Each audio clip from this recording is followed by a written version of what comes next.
Hi and welcome to Breakfast with Phil. Of course, as you'll probably notice, we're filming in the afternoon. And today I have a special guest. Would you like to introduce yourself? Yes, I would, Phil. Hello everyone, my name is Jaden Cellini. I am 19 years old and I'm from Toronto, Canada. And here we go.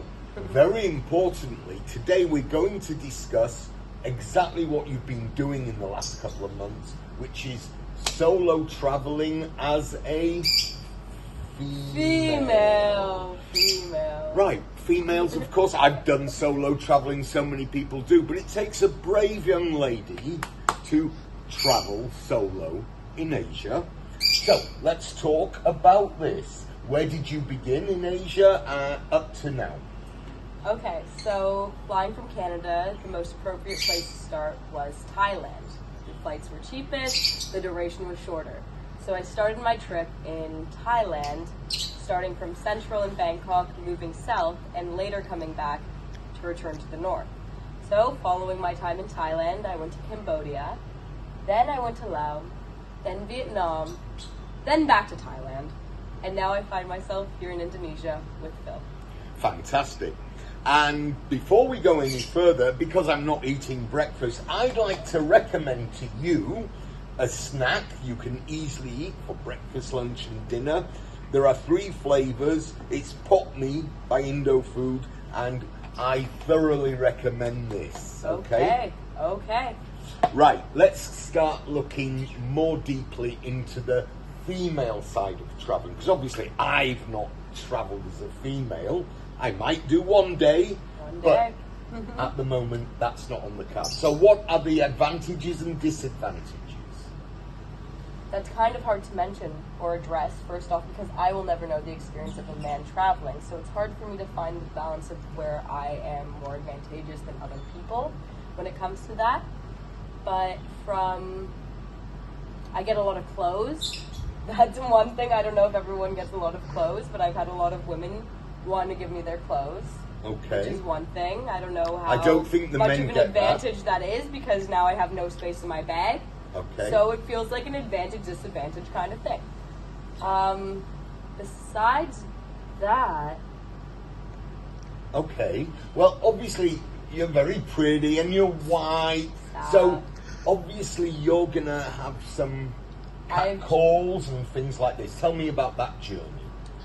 And which of the countries was maybe a bit more than others? Good question. I would say, the catcalling aside, I mean, being a woman growing up in this world, you're going to get catcalled regardless. It doesn't matter if you grew up in the same place your entire life or you're somewhere completely different. That is one thing that will always remain the same for every single woman in their experience. Okay. So, the place where I think I had it the hardest when it comes to actual maybe physical touch was maybe Vietnam. Vietnam, they're a lot more handsy, and that doesn't mean like I was often felt up or anything, but their business tactics are a lot more hands-on. So can you show example? Walking down the old city at night and you're all out, like you're trying to get a beer, but you don't know where to go. Okay. You'll have all of a sudden 3 people approach you, pulling on every different limb, to be like, oh, come, beer time, it's beer time, get a beer, get food, and you're like, I'm about to be ripped apart, literally ripped apart. I don't know where I'm going. All I know is I need to keep walking. All right. And then when it comes to well, how have the guys in Indonesia been to you? That one's a bit of a... I feel like I've gotten a lot more stares here than any other country. I'd say, yeah, a lot more stares. Okay. I think a lot more people as well speak on the way I look, so a lot more people are vocal with their opinion, whether it's like, oh, so beautiful, so sexy, come here, bule, but you know, everyone's getting that one. Yeah, everyone's getting that, yeah. So I've been a little bit, in some ways, less comfortable traveling here as a woman than other places, I'd say. Okay, but on the whole, you've given me the impression that your experiences in both Java and Bali have been good. Have always been good. No matter what I experience, it's a good experience. And favourite place within Indonesia? Lembang. Okay, because? Because of the place that I stayed. It was completely isolated in the mountains. The stars were out. The person that ran the thing was just the biggest sweetheart ever. Gave me so many different recommendations. Taught me the word boule boule and some other things. He would drive me and my friend wherever we wanted and just wanted to talk about our culture and just learn more. It was just a very open and lovely experience. Right, we discussed about Lembang, also one of my favourite areas, just above Bandung. And the only disappointment I had for you was that you didn't visit Kampung Daun, which for me is possibly one of the best restaurants in Indonesia, period. And it was next door to where you were.